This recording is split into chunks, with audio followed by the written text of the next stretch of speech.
የአሜሪካን ኢሚግሬሽን እነዚህን ሶስት ነገሮችን ማወቅ አለባችሁ በB1 B2 የቪዛ አፕሊኬሽን ወደኔ ስታመለክቱ ብሏል።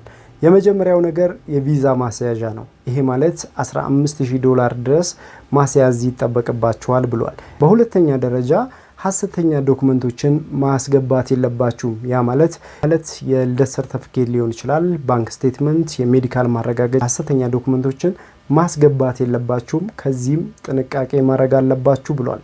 በሶስተኛ ደረጃ ኤምባሲ ቀጠሮ በሚመለከት ነው። የኤምባሲ ቀጠሮ በሰዓቱ መገኘት ይጠበቅባችኋል። ያ ማለት እንግዲህ በሰዓቱ ካልተገኛችሁ ክፍለ ሀገር ልትሆኑ ትችላላችሁ፣ ወይንም ደግሞ እዚሁ አዲስ አበባ ውስጥ ናችሁ በተለያዩ ምክንያቶች ቪዛ ቀጠሯችሁን ወይንም የኤምባሲ ቀጠሯችሁን ረስታችሁ ከሆነ የአሜሪካን ኢሚግሬሽን ድጋሚ ቀጠሮ እንድታስይዙ ነው የሚያደርገው እንጂ ከዚህ በፊት እንደነበረው የቀጠሮ ቀናችሁ ስላለፈ በቀጣይ ቀን አያስገባችሁም ማለት ነው። ስለዚህ እነዚህ ሶስት ነገሮችን በደንብ ማወቅ ያስፈልጋል ማለት ነው። ኢትዮ ትራቭሎችንን የተለያዩ የቪዛ የኤምባሲ መረጃዎችን የምትፈልጉ ከሆነ ሰብስክራይብ በማድረግ ቤተሰብ ሁኑ።